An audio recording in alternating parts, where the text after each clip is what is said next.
I can either just join like this, or I can turn my computer off and restart it, which will delay us a few minutes, or delay me joining you for a few minutes. Do you have a preference?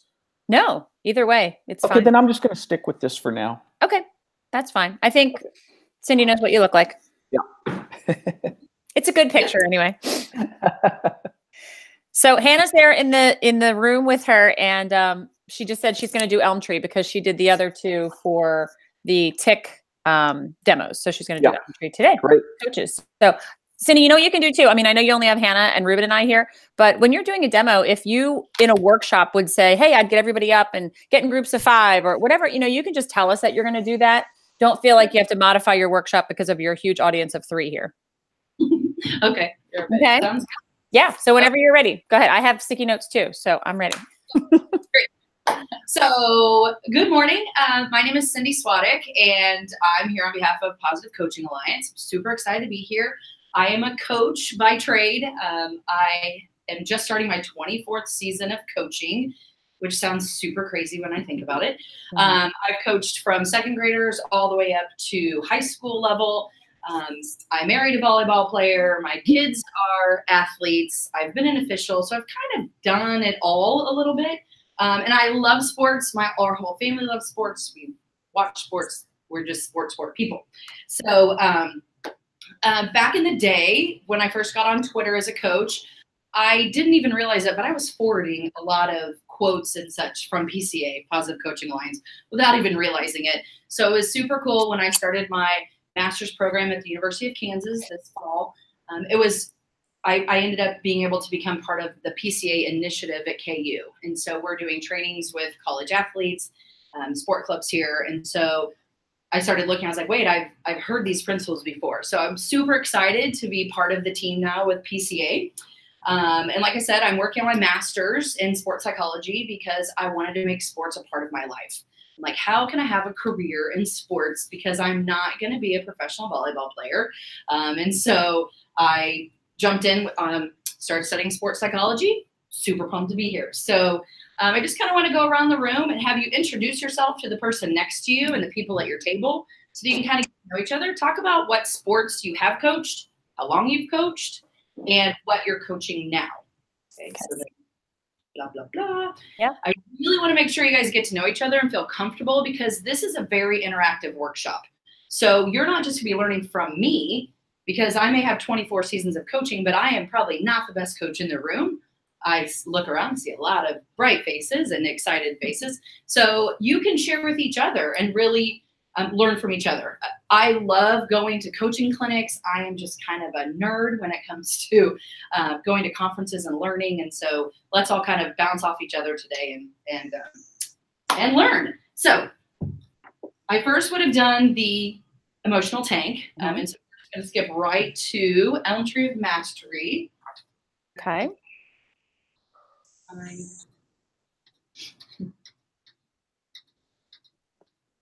I know it's 39, but I only can't. Sorry. That's okay. Take your time. We know it would be seamless in a real workshop, so don't worry. Seamless. So we're going to start with the Elm Tree of Mastery. So right out of the gate here, we have scoreboard definition and mastery definition. So I want you to think for a little bit and think, okay, so there's obviously 2 different definitions. Hannah, since you're here right in front and you look bright and chipper and ready, you're going to pretend like you haven't done all these trainings. What do you think the definitions would be? Scoreboard and mastery. So wins, losses, I'm assuming. So what our outcomes were. Okay. And then as for mastery, I would say maybe the level of effort they put in. Okay, that's really good. Anybody else want to take a guess? Kelly, Ruben? Scoreboard definition or mastery definition of what? Oh, that is a great question. Of scoreboard definition, mastery definition of success. Oh, okay. I'm going to say that the scoreboard definition is just did you win or lose? And that's it. If you won, you're successful. If you lost, you're not. Good. Very good. I'm not sure what mastery is. I'm guessing just mastering your sport and doing really well at it, not worrying about whether you win or not. Very good. Ruben, do you want to add anything else? I'd say scoreboard definition of success is how much money you make, how much power you achieve, yeah, things like that. And then mastery, I would suppose, would be how good you get at something. Okay, excellent. See, I told you that we have very, very bright people here in the room. So we're going to go through what the Positive Coaching Alliance says about these and the definitions. For definition, we are focused on results. You are good if you have good results. You are good if you win, you score more points. Okay, so in my career, I have coached a team that had a final record of 29-6. I have coached a team, another team, that had a final record of 6-29. So do you think that I did something totally different? Or you could say whether I was a good coach or a bad coach, or we had success or not success based on those records? A lot of people would, right? If we're looking at the scoreboard definition, they say, hey, you were successful when you were 29-6, but you were not successful if you were 6-29. And I would argue that because I know those teams, right? We have those teams that we look at, we think, gosh, 6 wins this year is going to be a great season, right? But if we were just focused on results, we might say, what a waste of a season, right? Scoreboard definition, we also compare ourselves to others. I could look down the road and say, gosh, that high school had this many wins, right? And comparing ourselves to others and say, well, we weren't very successful because we weren't as good as they were. And mistakes are not okay. If I'm a coach who says we have to win every single time, if you make a mistake and you miss that shot, I'm mad at you, right? That is not lining up with my scoreboard definition of success. You miss your shot, that's bad. Okay, but here at PCA, we don't believe that. We look at the mastery definition. We are judging the effort. I hate to say judging, but we're looking at effort. Okay? Are these kids putting forth the best effort for themselves? We're always learning, right? If you look at the beginning of a season and the end of the season, do the kids know more about the sport? Are they better than they were when they started? I like to do drills in volleyball where we have a set number of attempts. Like we do the serve receive drill. For those of you who are familiar with volleyball, we have our servers serve at the passers. And I started keeping track of how many attempts it took for us to get 25 passes because we scored 25 points in a game. It's important to have 25 good passes. And at the beginning of our season, it took us over 100 attempts. And as a coach, I was a little stressed, right? I was like, okay, nope, we're just going to keep getting better. Towards the end of the season, we were in the 60s. Now, if I was looking at just comparing to others, or I was looking at mistakes are not okay, or just the results, I might think, gosh, we're never going to be any better, right? But instead, we were learning and we were getting better. And mistakes are okay. So we all know baseball, right? Okay, so Hannah, tell me, what is a great batting average for baseball? A great one? Yeah, a great one. Oh gosh. In the major leagues, let's say major leagues. Oh God. In the 500s, you're killing it. 500, you're killing it. So Yeah, what does that mean? How many mistakes are you making? Not many. I mean, seriously, I don't know. Like if you're just looking stats, like 10 attempts. Maybe one mistake out of 10. So if you're up to bat 10 times and you make contact half of the time, right? So half of the time you're making mistakes. Right. How many times as coaches, though, they miss their serve and we immediately get mad? Or they miss their shot, we immediately get mad. Or they drop a ball, we immediately get mad, right? The professionals are not expecting their players at the top level. They're not expecting them to be perfect. Yeah. So as coaches, youth coaches, high school coaches, we really need to be thinking about that, right? So let's think for a moment about some goals, okay? Because setting goals, I think, is super important as a coaching staff to let your players know this is the expectation, and we're going to be able to look back and see if we're meeting those expectations. So let's not think about this, because we can say, hey, we want to have a winning record. We want to be better than this team. But if we look at the mastery definition, let's think of some goals, okay? So effort goals. First of all, how many of you think that you can measure effort? Raise your hand if you think you can measure effort. I can't see you, Kelly. Okay, there we go. Ruben, are you raising your hand? Of course he is. He's raising both hands, actually. Measure effort. Yeah, I think you can measure effort. Yeah. I'd say yeah. Great. So I'm going to hand out these little sticky notes to each table. Okay, so there you go. Oh, look at you. Hop right to the screen and turn colors. Perfect. At your table, I would like you to write down 3 effort goals for your sport. Okay? So each person's going to have a little sticky note, and I want you to write down 3 effort goals. Okay? I don't want to give you the notes yet. I'll tell you what to write. Write down 3 for yours, and then share amongst each other. I'll give you a minute to come up with the 3, and then I'm going to say, ding, ding, ding. Your minute's up, and I'm going to give you 2 minutes to talk about it. Okay? At the end of that, I'm going to call on some tables to share. That's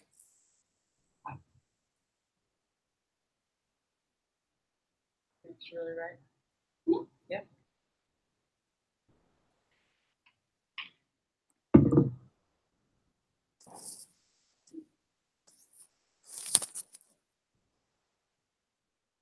Ding, ding, ding. That's your minute. So share amongst each other.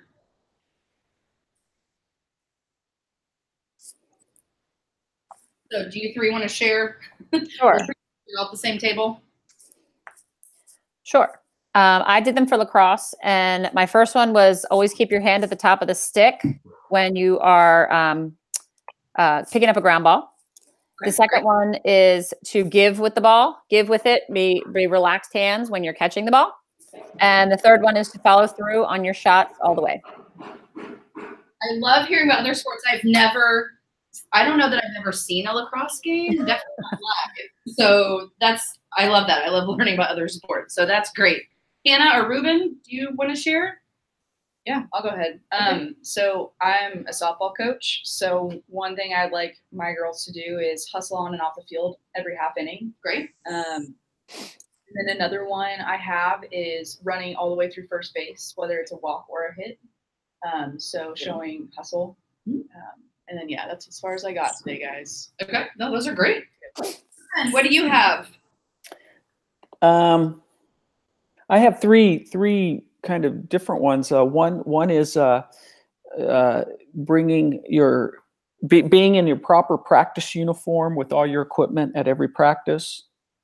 I have down scheduling your individual meetings with the coach, with your position coach on time, getting that scheduled on time. And then I have down in volleyball in hitter coverage to be in the proper position with your eyes on the blocker's hands each time. Excellent. Excellent. I love this. I love that we're learning from each other, and you can tweak those, even though it was about volleyball and softball and lacrosse, that it would work how it would work for your team. So I'm going to encourage you that at the beginning of the season that you sit down with your athletes. You can sit down individually or as a team and go over, these are my expectations. These are our goals. And then you can also do that with learning, kind of like what I said, that are we getting better and how do we measure that? Because saying, oh, look, we're better, that isn't very motivating. So showing the kids, I remember I would stand there and these little, they call them bulletins, they're like the coolest thing. You should write them down if you're a coach. And it's a little scoreboard that you can hang around your neck. So as a coach, it's really great. You walk around and I'm keeping track on this side of how many passes we're getting to target, and on this side, how many attempts. And you can see the girls like, come on, we're really close, we're really close. And so it was a great opportunity for them to have a little stress, because stress comes with playing sport, but also to see, hey, we're getting better, okay?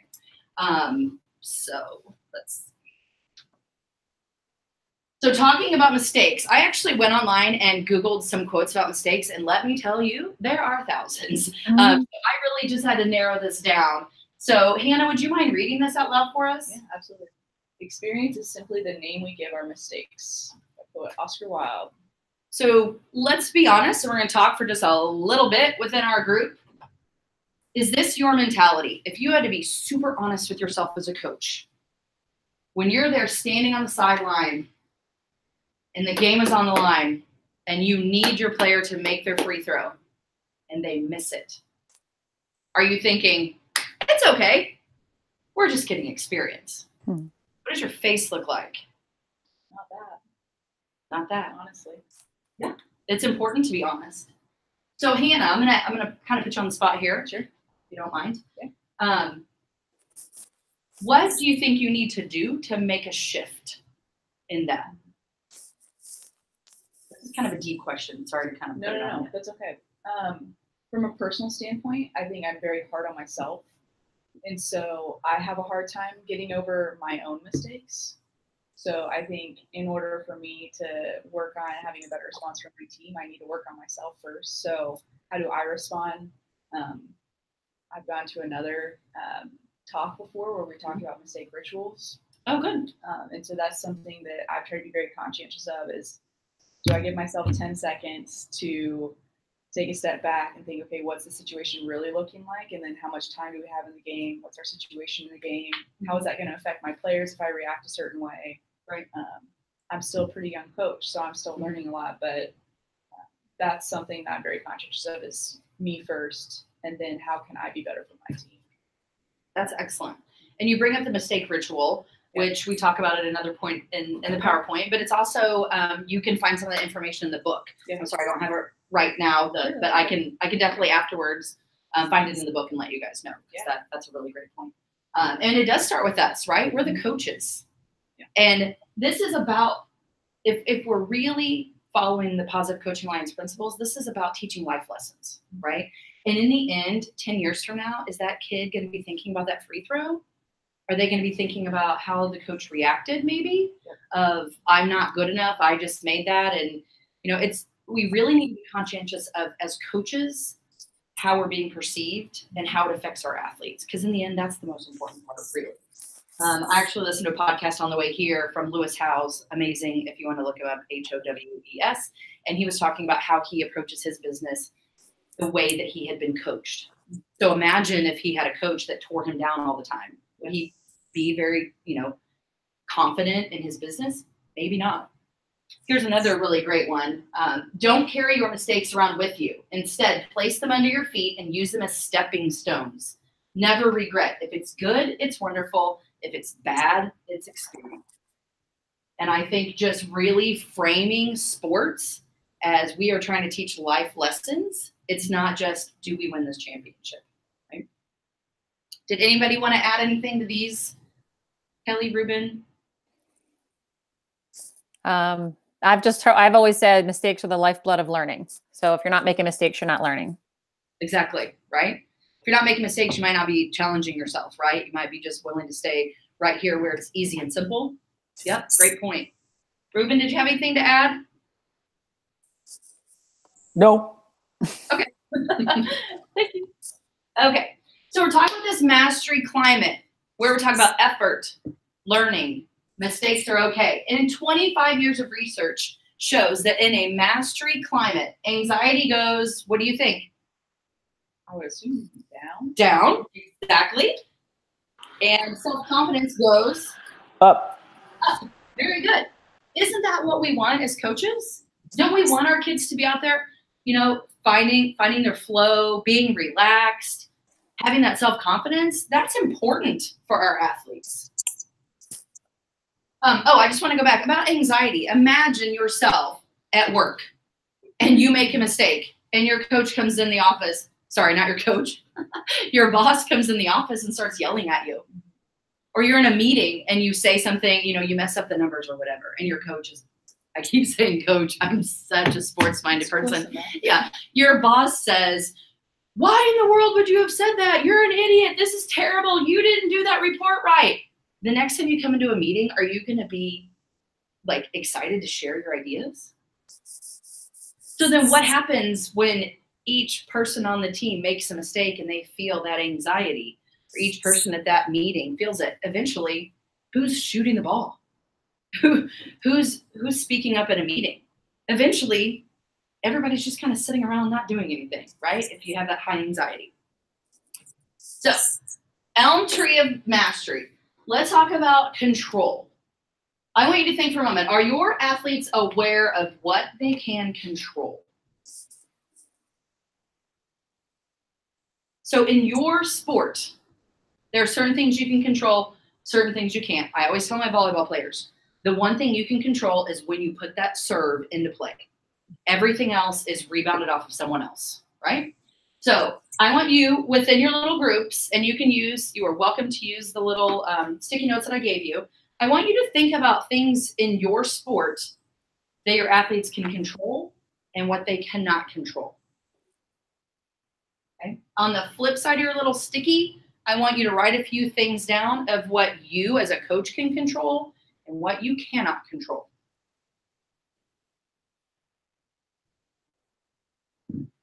Okay, I'm going to give you about a minute and a half. You're just writing right now that we're going to share in just a moment.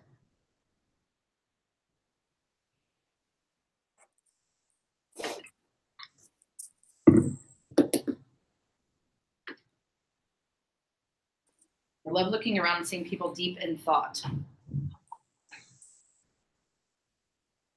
So, Hannah, let's go through. First of all, do you feel like your athletes on your team are aware of what they can and cannot control? I think if I addressed it, yes. Okay. I think if someone else came up to them and said, and they were in a game situation, I don't know if that's what their mind would be at. Okay. Like they'd be in the scoreboard mindset. Very good. Okay. Did you want to think about, or list out things they can control? Yeah, sure. Okay. Yeah. So one thing, I was an outfielder in my sport. So one thing that you can control in the outfield is one, catching a pop fly. Being able to just do a routine catch. The thing that you know how to do, it's a technical skill. Okay. And then also just making the throw to a proper bag, just knowing where you need to go in the field. Okay. Another one is sliding into a bag. If it's a close play, you just know to slide. So that's more of an effort thing. In softball is just making the effort to slide to the base. So you asked as a coach, what are things that I can control? As a third base coach, while players are up to hit, we have calls that we give them for situations at the plate. Okay. So I can control what I'm giving them signs for. So if I mess up, that's on me kind of thing. And then I'm the one that usually is more aware of our situation in the game and our strategy. So making sure I'm on top of that and aware of where my players need to be. So if they have questions, I can answer them like that because it's a quick game. So let's go back to where you said you can control if they catch a pop fly. Mm-hmm. Can they control the wind speeds? Nope. Can they control the sun in their eyes? Nope. Okay. So there are things within that skill that they can control and they can't. Correct. So if they're out there and they're in perfect position and they've done everything to move, at the last second the wind comes and blows the ball and they drop it, kind of out of control. Correct. Right? Yeah. So at that point, what is your reaction? Because I am more related, I can relate to that. It's, that was a fluke accident. Yeah. It's a fluke thing, especially the sun. The sun's a really bad one. So I'd rather my girl not get hit in the face. Right. And put her hand up to deflect her face than get smacked. So I would like to use that example. Sure. And you get to be our coach example. Okay. And so let's think about the scoreboard and let's think about the mastery. So scoreboard definition, show me, act it out right now. What do you do when that girl, she goes up, the wind comes, the ball falls? What do you do? Scoreboard mentality. Scoreboard mentality. I yell, move your feet. Yeah, go ahead. Oh God. You need to move your feet, get to the ball. Your glove is right there. You need to do your thing. Like they know what to do, right? Okay. In a mastery definition, I probably wouldn't yell at all. Okay. I'm also not a big yeller in general, if you can tell. Okay. I'm a pretty laid back individual. So if that happened, I would wait until after the fact. I'd go, you're fine. It was a wind. You're good. And then when they came back in, we'd address conditions. So before they start their play in the inning, I would always take grass and throw it up in the air and see where the wind was directed. Okay, good. Then you have some sort of direction on where the wind's going to take it. That's a moment to teach them, not right during the game. Oh my gosh, what a great point. How many times have you, and I'm not going to assume that all of you were athletes, but for those of you who were athletes, how many times did you make a mistake and you knew in your head, I knew that I didn't play the wind or what? Yeah. And the coach is like, rah, rah, rah, barking. And you're out there like, I know, right? And so then what do? You kind of go back and you keep replaying that mistake. Instead, we're trying to take them forward, right? Trying to teach them mistakes are okay if you learn from them, right? Mastery gives the players a feeling of control, right? When you say, hey, you know what? That's okay. Like it was the wind. And next time you can do this. Like, I can control that. I can control that next time. I know that I need to make this adjustment. And in a mastery climate, athletes will work harder and stick to it longer. Because imagine if you're that athlete out in the field, you're probably going to try, right? That's your job, right? I would think most athletes would be like, okay, I'm going to try to catch that ball. So they might work harder next time if you're like, hey, this is how you fix it, instead of how terrible for you that you just made that mistake, right? And they'll stick to it longer. Okay, I've seen athletes quit because they have coaches that are so focused on scoreboard when maybe their teams weren't good enough to win those games. And they're going to be nice that you're not the best team in the gym, and that's okay. As long as we can get them coming back and sticking to it longer, then we're successful as coaches. Okay, so let's talk about timeouts for a moment. Okay, your team is down by 5 points with time running down. Okay, and whatever, I almost said game, in volleyball, it's game point or match point, but I want you to really think about your sport. You call a timeout. Thinking about all the things we talked about, mastery definition versus scoreboard. Okay, because right now, scoreboard, time's running down. You want to win? You probably want to win, right? At Positive Coaching Alliance, we're not saying, hey, it's all frou-frou and happy bunnies, and we don't care about winning. The kids deserve to win. They put in the effort. They try. They work hard. They deserve to win. So in this situation, you call timeout. What do you say? So I want you, again, we're going to, this time I'm going to kind of mix you up because I've had you sitting in the same tables for quite a while. So if you are a soccer coach, raise your hand, and I'd like you to go to this table there. This will be basketball, lacrosse, volleyball, football. What am I missing? Softball and baseball. You guys are kind of similar beasts. Yeah. You can sit together. Anybody else that I have missed? Swimming. I'm a swim coach. Okay, swimming coaches. Okay, yep, you're here. Did I miss anybody else? Okay, so swimming coach. That's interesting. I don't know about I'm not very familiar with swimming, other than you want to be faster than the person next to you. So do you guys think that you could come up with something, a scenario in your situation? Mm-hmm. Okay. All right. Awesome. I can't wait to hear from the swimmers. That's super exciting. Okay. So I would give you about 3 or 4 minutes, probably. That's probably a little time. Maybe 3 minutes here to talk within your teams, within your groups. Okay. And you guys are welcome to stay where you are. No worries. I'll let you come back and grab your things and everything here at the end.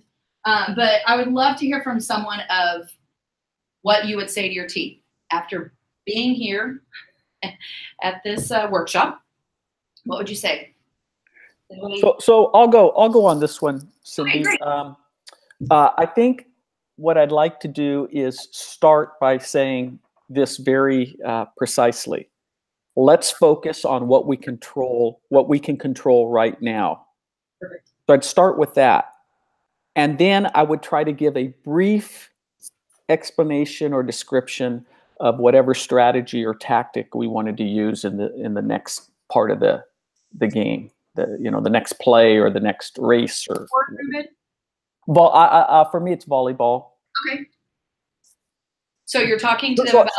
So I might say, let's focus on the things we can control right now. One thing we can control right now is their right side blockers. We have an advantage over their right side blockers. Let's make sure for the rest of the game that we're attacking against their right side blockers often. Great. Let's go get them. We can control that. Let's go. Okay. Great. I love it. Anybody? Swimmers, Kelly, I'd love to hear your team's idea about what you guys would do with your swimmers. Yeah, so we don't really have halftime, but halfway through the meets, they do diving, a little mini diving meet in there. So we do have time to talk to the team. And by that point, you sort of know if you're up or down. With swimming, it's hard because you sort of know your competition going into it. And you're pretty much in control of everything when you swim. The opponents don't really have a lot to do with your stroke or messing up your race. It's just more the peer pressure of having an opponent there. So what I would probably say is similar to what Ruben said, is we just have to focus on our race, focus on what you do well. So I'd give them 2 things, like work on your starts. I want everybody to, stay streamlined on your starts, stay tight, don't breathe in the red zone, and work on your turns. So I might just give them 2 things to focus on so that they're not thinking about the outcome of the race and whether they're going to come in, first, second, or third place, but just worry about what they do well. So that's Okay. probably what I would do. That's great. 2 really great examples. And I didn't even know about that, the little halftime at a swim meet and stuff. I'm going to need to get out to some swim meets. And see. So I went to a coaching conference a few years ago where they talked about positive timeouts. And so this is a challenge that I like to give to myself is we tend to call timeouts when things are going poorly, right? But what about those moments when your team is playing really well? What a great opportunity to pull them off to the side and say, these are all the things that you are doing well. Let's keep doing these things. I actually challenged my assistant coach last year, and he's kind of a grumpy old man. We all joke that he's a grumpy old man. And so I said, this match, I want you to call a positive timeout. And he said, I'm not doing it. Sure you are. Come on, you can do it. So he called a timeout. I made him. I told him I was going to yell timeout if he didn't. And so he finally called the timeout. And the girls all looked at him like, what did we do? What did we do? And it's like, let's change the mentality of, I'm here to support you as your coach, and I want to take this moment right now to tell you, I think you're doing an amazing, amazing job. And it changed the whole feeling in the gym. The girls picked it up, like they were like, oh, our coach is so proud of us. So I'm going to kind of throw that challenge out to you. If you have an opportunity in your sport to take a moment and kind of turn the tables a little bit and say, hey, I'm going to call a positive timeout. And so then it's kind of fun because the girls would kind of look over like, you're going to call timeout now? Look how well we're playing. So it's just kind of a fun little thing. We are kind of running short on time, so I'm going to kind of fast forward past this, but this is a really great video, and you are welcome to go. We have a thing called PCA Dev Zone, and later on one of the slides, I'll show you the link.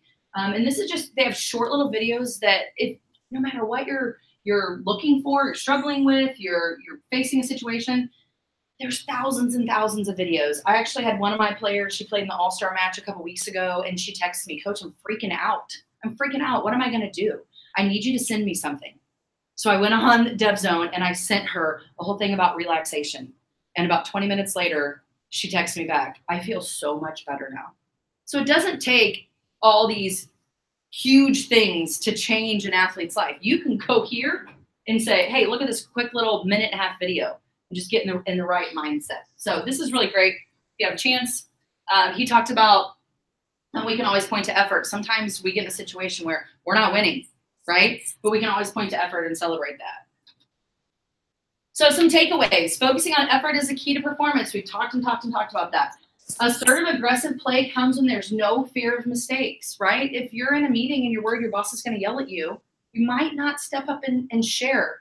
And you may have a really great idea for your team. And so having that no fear of mistakes, I think we can all relate to that of, when I'm kind of feeling loose and good about things, I probably will take more chances. We have a couple of things that are really great in the book. My book's back there. Hopefully all of you got a book. And there's some toolkits in there. I actually last night stayed up way too late. I was rereading this book just to kind of prepare for today. And I just remembered a lot of things that I had forgotten. So it's there in the book as well as our website. So I would, you have a lot of resources that are free. Steal them, send them out to your parents, and really utilize those things. So then we will go on to principle 3. So. All right. Thank you. Leave. It was really nice seeing you guys. Oh, thanks, Anna. Hey, great job. Thank you. We'll chat later. Okay, yeah, I'll see. We have a meeting later, so I get to see Hannah later. So, All right. Nice of her to pop in. it was. We have a great little team here. So It's better to do it with a real person sitting there than it is for us. So I appreciate that. Yeah. All right. Ruben I don't know if this is the first time that you've seen Cindy. So I'm not going to give you, I'd love Ruben to give you some feedback first. Did you get a chance to see the tick demo that you did, Ruben? I don't know that I saw the tick, but I saw Cindy do, I saw Cindy, I think, do E-Tank. Let's see. Right. Okay. I saw Cindy do E-Tank.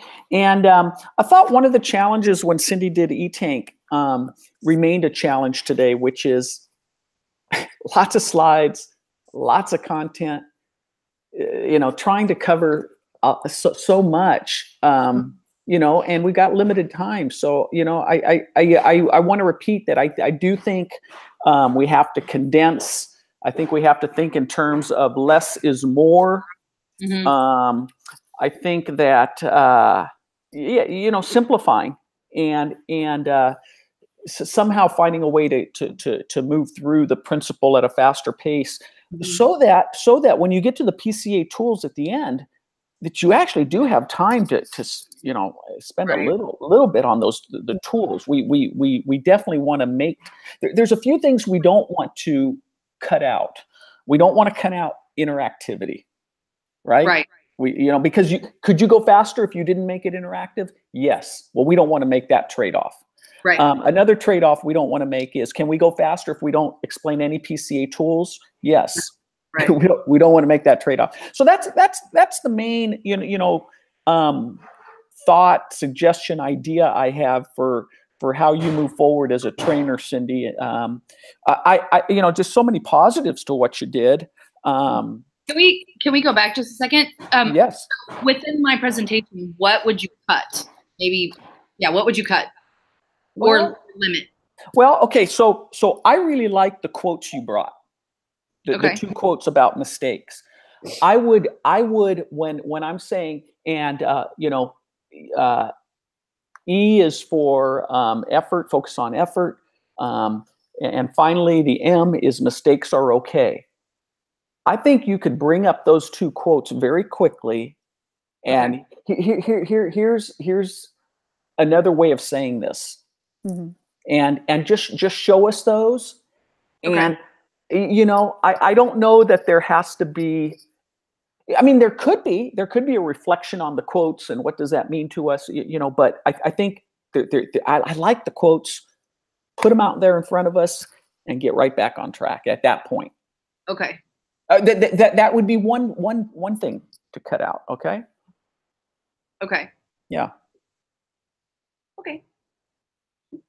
All right. I like the fact that you give us lots of opportunities to interact. I like the way you mix up the pairs and the groups.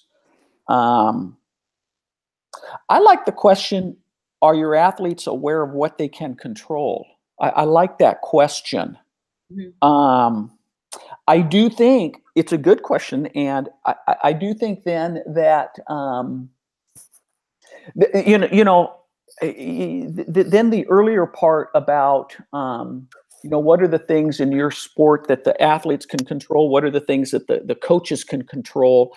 I mean, that's all good, and it's going to take a chunk of time. So I feel like then when you add, you came back later, are your athletes aware what they can? I feel like I just feel like that can be pulled together, and you don't have to do all of that. Okay. Yeah. Yeah. Okay. Just interestingly, the idea of a positive timeout. Okay, so that's something that I don't know if it needs to be in here. Is the positive timeout? It could be, but it means something else isn't going to be in there. The positive timeout I found very interesting because couple of reasons, Cindy, and one is. As a coach, I can relate to when my team's playing well and we've got the momentum. Volleyball, like so many sports, momentum is so important. And Right. so to stop the momentum when my team is playing well, I don't know. I'm not sure I want to do that, and of course, maybe I'm more willing to do it in a preseason game than I'm going to do it in the NCAA playoffs, but or if you're at 23 to 10, you probably could afford to do it at that point. Yeah.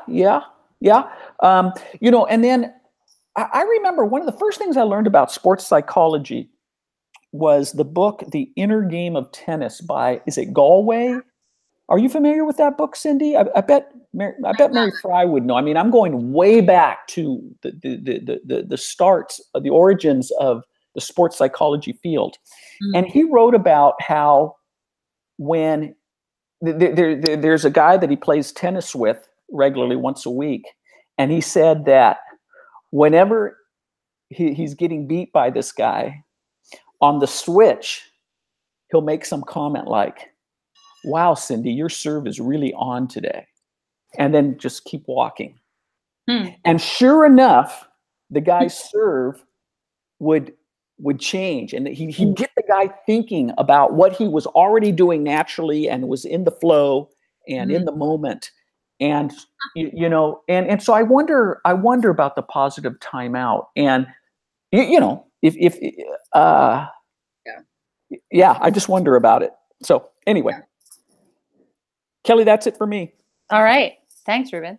I agree. I had a lot of the same points, Cindy, that Ruben said. I just really like your style. I think your style, your energy, your personality, you're going to have the coaches connecting to you really, really well right away. You're very comfortable. And I think that's huge. I mean, you didn't seem nervous at all, and you are who you are. And I think it's also great to admit, like, I'm not familiar with that sport at all. I need you to help me with that, because I've seen a lot of trainers that try to fake it through a sport they don't know, and it's embarrassing. On that note, though, if you'll know ahead of time what sports are going to be at your workshop. Right. So, you know, a little bit of homework is also really easy to do. I spent the weekend in Bermuda, and cricket is a national sport. So I spent like 2 hours on the plane watching cricket matches, because I knew I was going to be talking to cricket coaches, and I know nothing about cricket. So when I got up there, I wasn't pretending to be a cricket coach, but I knew how to say pitch and match and batters. And, you know, I knew some of the terminology. So that's something that, you know, will come. But I like, as Ruben said, your interaction. You're not afraid to try to mix people up in groups. The one thing that's going to help your flow as you go through this is knowing what to take out and what to keep in. And that, I say, it takes at least 10 workshops to figure out your flow. You went about 34 minutes on that principle. And I'm not, you know, locking you into 20 minutes. The only reason I say 20 minutes per principle is so that you have an even number for the intro and then the other principles. So just keep that in mind. I appreciate the fact that you added a couple things in there, but when you add something in, you've got to take something else away, because there's no way you'll be able to get through all.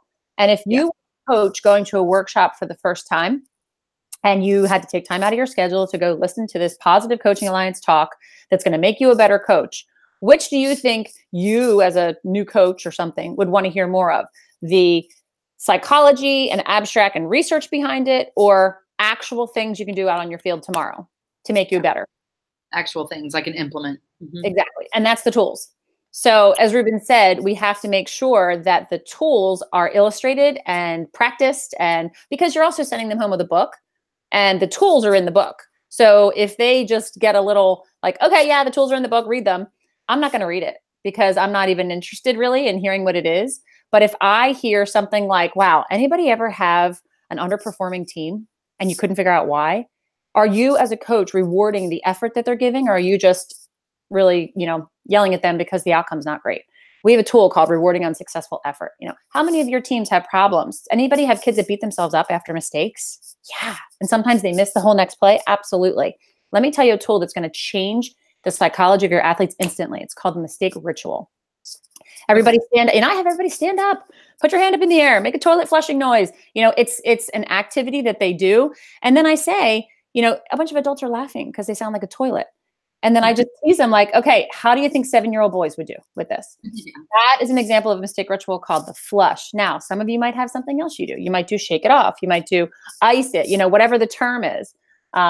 Whatever the symbol is for your team, you need a physical sign to trigger a mental reset. That's mistake ritual. So you're giving coaches an opportunity to practice the tools. How in the world, as a coach, would you reward effort if a soccer player just went to an open net and missed? How in the world would you find something positive in that? Turn to the person next to you and pretend you're coaching the person next to you. That's the kid that just came off the field, that just missed the shot.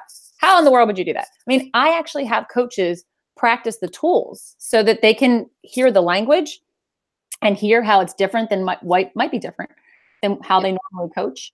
But I would say over the course of a 20-minute chunk of a principle, I spend at least 5 strong minutes on the tools. Okay. I thought your coaching story was great. I thought that like 29-6 and 6-29, was it a good season? Was it a bad season? I thought that was great. Or was I a good coach or a bad coach? I think that was a really great analogy right off the top. I really like that a lot. The other thing is, if you are a volleyball coach, I might know nothing about volleyball. So when you're talking about passes and attempts and we're trying to get 25, like, I don't even understand what that means. Yeah. So you just take a second to just to give them a quick, like, yeah, in volleyball, you know, when you're hitting the ball from one person to another on your team, it's called a pass. Just be careful of lingo, that's you what you're really familiar with. The batting average question, I think. Oh, the other thing too, I actually said on purpose because I have seen a lot of people say, well, what's the difference between the scoreboard definition of the mastery definition? And they're not telling us the definition of what. So that's why I called you out on that one because, what does it mean? So I enter that slide by saying, how do you look at success? What would a successful season or a winning season look like for you? Are you looking at it from a scoreboard focus or a mastery focus? And are you coaching your team with a culture of scoreboard success or mastery success? So just to set you up, that's why I called you out on that one. I wasn't trying to be a pain in the neck. No, that's good. Let me see. Oh, I think the activities that you did were good. Having us write down effort goals. But again, that's a tool. So wait till the tool section because that's something physically that they can do when you're talking about effort. So instead of like putting it in when you're kind of explaining the theory behind it, wait until you get to the tools part. Okay. That is a great point because I felt like I really haven't approached it like that. I've been thinking I need to do activity, but that's a great point. Like get all the information out and then kind of get them working and thinking and using the tools. Well, getting the information out can be interactive. When I do the activity every workshop now, where I get as soon as I put that chart up that says scoreboard and mastery, I get 2 volunteers to get up. And you're going to give a halftime speech to your team, and you're going to be the scoreboard focused coach, and you're going to be the mastery focused coach. You have 30 seconds to give an impromptu. You're down, your team's losing. Give me an example of how a coach would react. Now that's the abstract, that's the theory behind it, the principle, and it's an activity. And I mean, it's something visual. They can understand it. They remember it. A lot of times they laugh. And, the debrief of that is, how did you feel on the receiving end of that? Well, the one that's being yelled at for all the mistakes they're making, they're nervous, they're anxious, blah, blah, blah. The one that's being told that their effort and they're learning and it's okay that they make mistakes, they're confident. So then click, there's the next slide. Okay. Anxiety's down. So I don't say, boom, where does anxiety go? I use the activity. The next slide is kind of the reinforcer, like, yeah, you just saw it. Anxiety goes down, self-confidence goes up. And then I move on. So I think what Ruben's trying to say is like moving through slides quicker and not hanging on every slide is going to make your pace go. It's beautiful when you can get a trainer to come up and they're just, acting and moving and talking and inspiring, and the slides are magically moving behind them and they're right on point to what you're talking about. And never once do you turn around and look at them because they're just supporting what you're saying for the visual learners. Now, sometimes you stop and you point out and you hang. But other times, just keep it moving. I love the quotes too. I think you should keep those in there. Again, I agree with Ruben that it doesn't have to be a reflection on the quotes. I think sometimes the power of quotes is just, that's what it is. It's a quote. If you want to take a second and write it down, I wrote down both the quotes you put up there. So maybe giving people a second to write it, I think would be great because I think quotes are awesome. Let me see. Oh, I think the other thing, I was looking at your scenario that you put in there about the timeouts. And I think your idea is good behind it, but I don't love it because there's a lot of sports that don't have timeouts. Yeah. Great. So I think the reason that we have the scenario in there of your team playing timidly is because that can apply to any sport across the board. So, I mean, soccer doesn't have timeouts at all. And sports like track, swimming, cross country, there's not an opportunity to have a timeout and speak to your athletes in the middle of the competition. So Kelly, do sports like swimming and track, does the playing timidly apply? Absolutely. It does? Okay. Oh, yeah. Like swimming, I mean, you can go out, like, for example, in a 400, like a 400 freestyle relay or a freestyle, the swimmer can go out really slow to try to save energy at the end. And I hear my kids' coaches all the time saying, be aggressive on the start, be aggressive on the first 200. Cross country and track, it's the same thing. They're withholding their 100% of their effort because they're afraid they're going to miss out at the end. So, there's definitely a timid individual sport. Got it. Maybe, yeah. And even actually, I just did a demo about a month ago with Allie Levy, who's a Nordic skier. And she was saying that timidity, that's not the right word, being timid in a sport, like a racing sport like that, if you can get out front and be aggressive and get out in front of the pack in the beginning, that's going to set you ahead of everybody else. So holding behind the pack, I mean, that's how she used this scenario in her sport example. And I was like, that's awesome. Because I never think about that in terms of aggressive racing, So I thought that was good. Let's see. So that's I think almost leaving the scenario the way it is and then bringing in different sport examples. Okay. Cindy would be more helpful with that. Let's see. I agree. Everything Ruben said about the positive timeouts, I think that's a touchy subject. Again, it's a timeout issue. I love the idea, but I'm thinking about my team. I only get 2 timeouts per game. So I don't think I would, it's not two timeouts per half. It's just 2 timeouts total. So I'd be almost afraid that if I did have to call a timeout and say something to them, that it would stop momentum. I think noticing the positive when there is a timeout, I think that's fantastic. And I think maybe in certain sports, a positive timeout's a great idea. But again, I'd be kind of worried like, oh, it might start a debate and you don't want to open up a can of worms sometimes in a workshop that gets that coach and sitting in the front row that's ready to pounce on you every time you make a mistake. You don't want to get that coach to go all over the place. Let's see. Oh, again, the Todd Cornetti video is also awesome. I really like that video as well. But the reason that we have the Curtis Granderson one in there, and we actually have another one by Aaron Judge that I like even more that I started using, and we have a Julie Foudy one, if you're doing like girls sports or soccer, is the mistake ritual. And it's showing an exact example of how a professional athlete uses a mistake ritual. Because when you talk about the flush, the coaches will be like, yeah, okay, that works for 8-year-olds, but I'm coaching travel basketball, But if you show them, like, there's professionals that are using this. Aaron Judge is a New York Yankee, and he picks up dirt, because it gets that out of his mind. It helps him to move on to the next play. So I was through the slides and I didn't see that. Maybe I looked at it incorrectly. Was it in this group though? Curtis Granderson was in this group. Okay. Yeah. Curtis Granderson one is in this group. The other 2 are, when you become a certified trainer, you have access to an approved videos folder, which is a group of videos that you can put in and mix up for different workshops. So there's other ones in there. So I wonder if whatever Cindy received had been edited by someone else somehow, Hannah or somebody else. And I don't know where you got your PowerPoint template from, if it came directly from Kelly or what, but.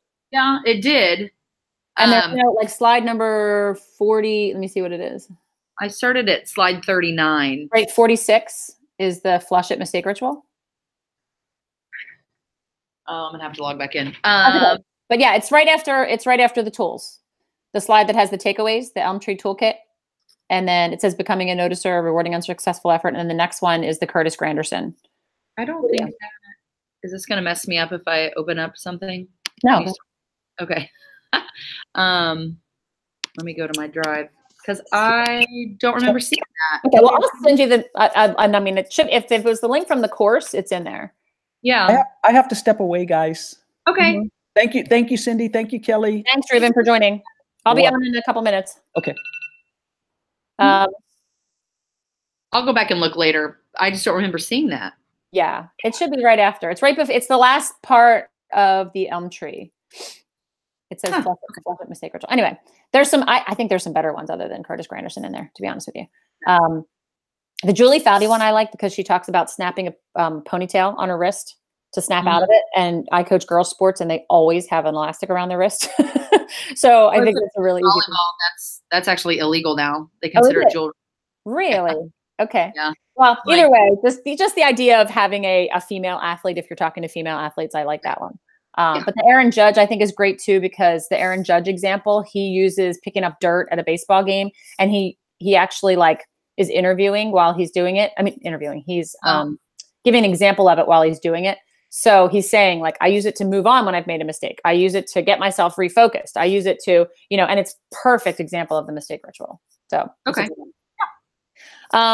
Yeah. So again, I loved your plug for the Dev Zone, saying that you sent a video to one of your athletes on relaxation. I mean, that's a great way. Coaches will be all over that, jotting that down. I think it's awesome. I send my kids videos all the time. They're like, enough, Mom, I get it. But I think that's a really good way to do it too.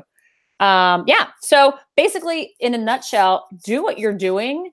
Just do it in a different slice. Spend more time on the tools, less time on the extras.